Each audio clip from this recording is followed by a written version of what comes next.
સ્વાગત છે તમારું દોસ્તો પીપીએસ કે મોરબી બ્લોગમાં. તો આપ જોઈ શકો છો આપણું સંકુલ આજે શું ફંક્શન છે અને તમને આગળ આગળ જણાવીશ. આખી બિલ્ડિંગ છે આપણે જોઈ શકો છો બાજુ દીવાલ.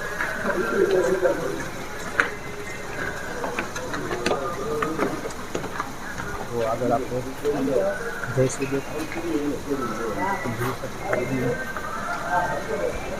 અહીંયા આપણે યુઝલ દાદાનું મંદિર પણ છે.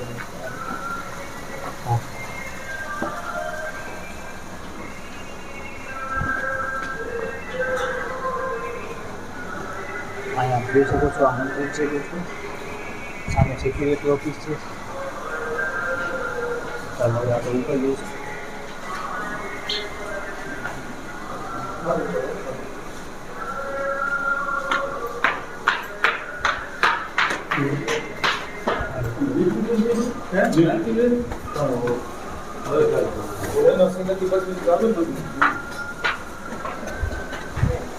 તો ગાઈઝ તમે બધા જાણો જ છો કે ડૉક્ટર કુસુમબેનના માત વરદાનથી આપણે જે બિલ્ડિંગનું નિર્માણ કાર્ય ચાલુ છે તેના 22 ફ્લેટના દાતા આપણી પાસે છે અને 23મા ફ્લેટના દાતા જે તેમના ફ્લેટનું ઓપનિંગ કરવા માટે આવે છે.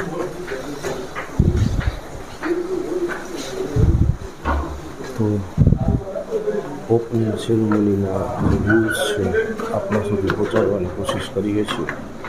રૂમનું ઉદ્ઘાટન છે દોસ્તો આજે.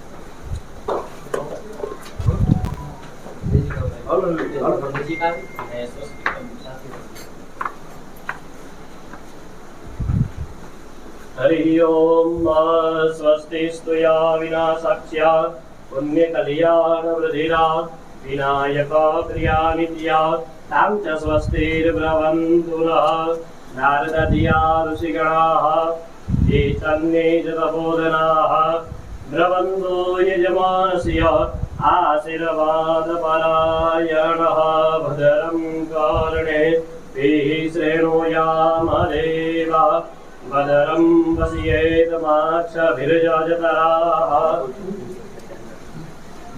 स्थिरैरङ्गे दुष्टुबाहो सस्तन वीरवासेव हि देव.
यद्भदरान्दन्नया सुवानारदधिया ऋषिगणाः हे चान्ये च तपोधनाः ब्रवन्तो यजमानस्य आशीर्वादपरायणः विश्वानि देव सवितर्दुरितानि पराशुभ यद्भदरान्दन्नया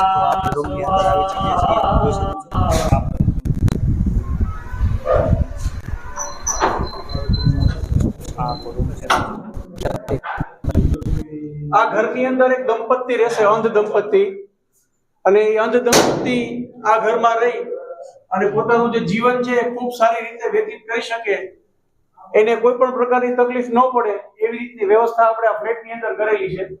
તમામ પ્રકારની વ્યવસ્થા એને અહીંયા જ મળી જાય, પાણીથી લઈ અને લાઇટ સુધીની કોઈ પણ પ્રકારની એને કોઈ તકલીફ ન રહે.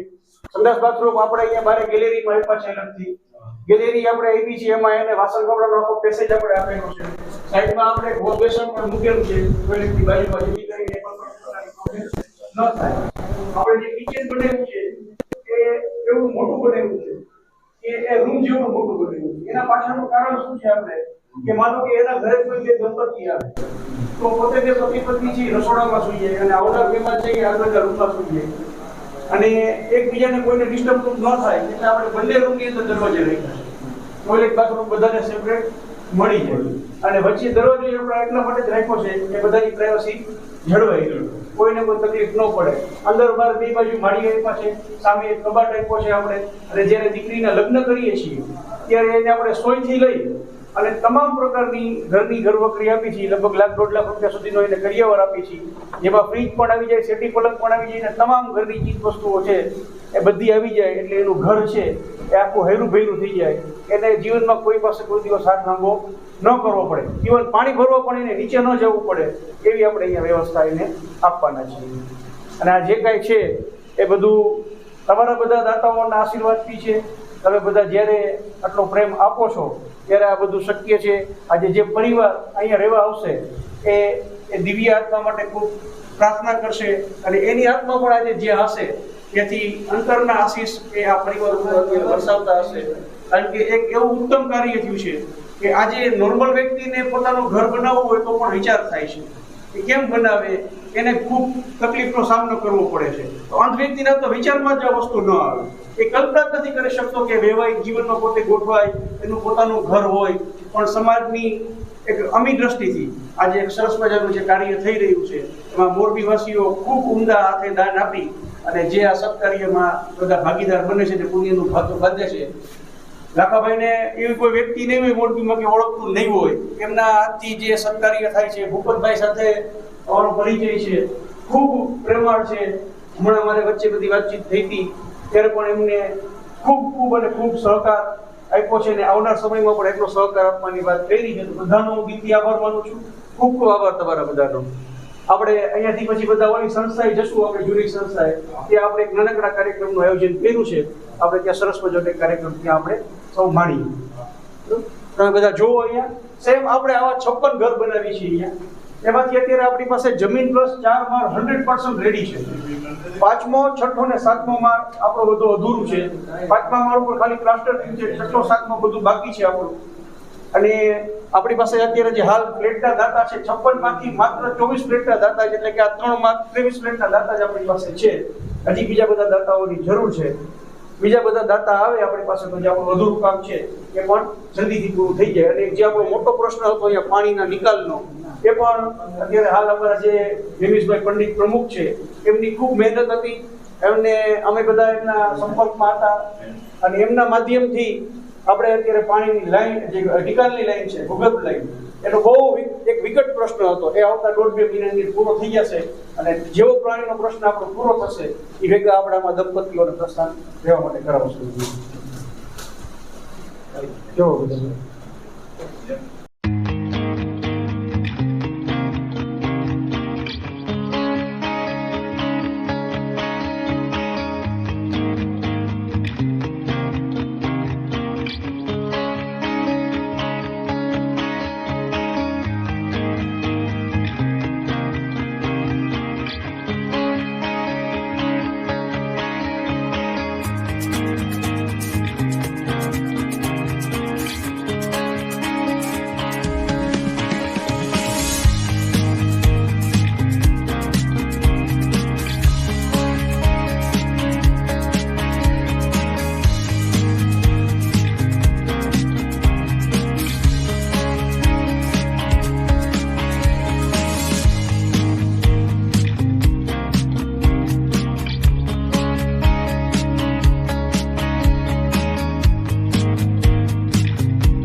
અત્યારે બધા આપણા છોકરાઓ કંપનીઓમાં કામ કરે છે એટલે એમને એમ નથી.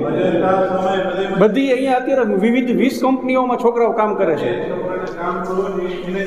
એમને એમ નથી રાખતા કોઈને આપણે. અહીંયા ફેમિલી વાળા રહે છે જૂના પેઢી જે સિંગલ છે સિંગલ ત્યાં હા, ત્યાં 40 પરિવાર છે અત્યારે એ યથાવત ત્યાં ને ત્યાં રહેશે. અહીંયા નવા જ આવશે બધા. એને બેસ્ટ એવું પડે એના માટે જગ્યા છે પ્રવૃત્તિ તો કરવાની એના પગભર તો જોઈએ. બાકીની બધી ડિટેલ હમણાં તમને બધા ઓલી સંસ્થાએ આપો, આપી સંસ્થાની માહિતી આપો બધાને. 2 બસ રહી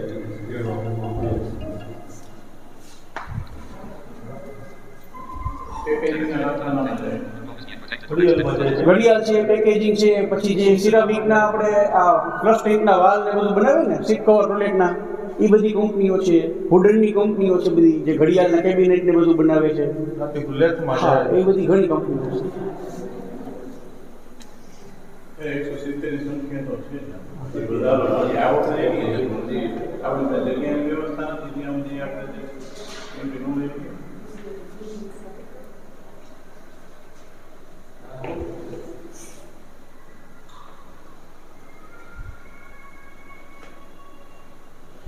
ડિસ્પોઝેબલ આઇટમ નો બનાવવું પણ ફંડિંગ નો થયું પૂરું એટલે પછી આ કાંઈ નો અહીં આપણી પાસે 3-4 પ્લાન છે. એક ફાઇલ બનાવવાનો ઉદ્યોગ કરી શકીએ એમ છીએ આપણે, એક સપ્લિમેન્ટરીનો અને એક ડિસ્પોઝેબલનો. આ 3 કરી શકીએ એમ છીએ આપણે. આપણે આ બાજુનો આખો ડિપાર્ટમેન્ટ છે એ બનાવવા માટેનો રાખ્યો છે, અને આ બાજુનો ડિપાર્ટમેન્ટ સીધો માલ અહીંયા પેક થઈને બહાર વયો જાય.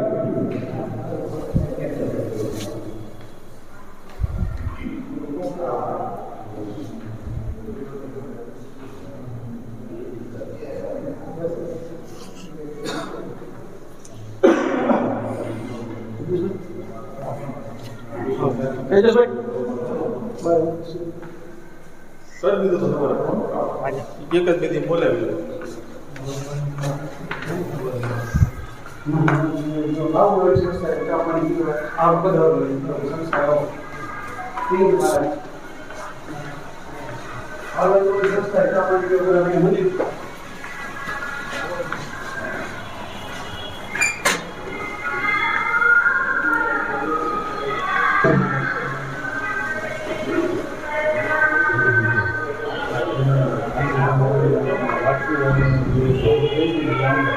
આ મંદિર આપણે અહીંયા બનેલું છે. આ જેને બ્રેઇલ લિપિની શોધ કરી, જેને કહેવાય અમારા ગોડ, અંધજનોના ભગવાન છે. ઓલ ઓવર ઇન્ડિયામાં માત્ર આનું એક મંદિર દિલ્હીમાં છે અને બીજું એક મંદિર અમરેલીમાં હતું, પણ એ લોકોએ ત્યાંથી કાઢી નાખ્યું એટલે આ બીજું મંદિર ઓલ ઓવર ઇન્ડિયામાં આપણું છે. જો આ બ્રેઇલ લિપિની શોધ ન થઈ હોત તો આજે અમે તમારી સામે ઊભા રહીને જે આ વાત કરી શકીએ છીએ, કદાચ આવી સ્થિતિ અમારી આજે ન હોત. મારી ઓફિસ છે.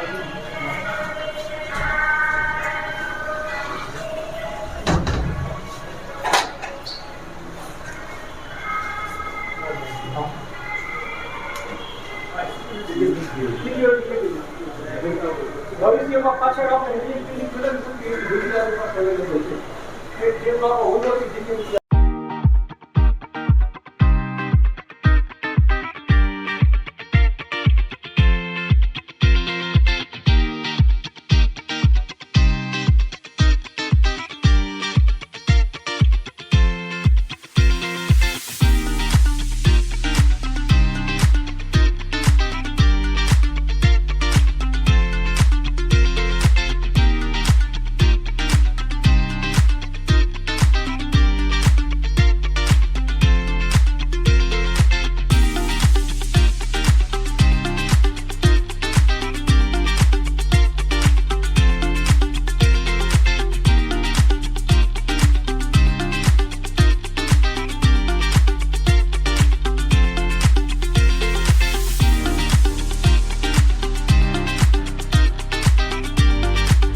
તો દોસ્તો સંસ્થા જે એક્ટિવિટી કરી રહી છે એના સાથ અને સહકારની ખૂબ જ જરૂર છે, તેથી આપ સૌએ એક વખત મુલાકાત લેવા પધારો એ જ વિનંતી સાથે મળશું નવા બ્લોગમાં.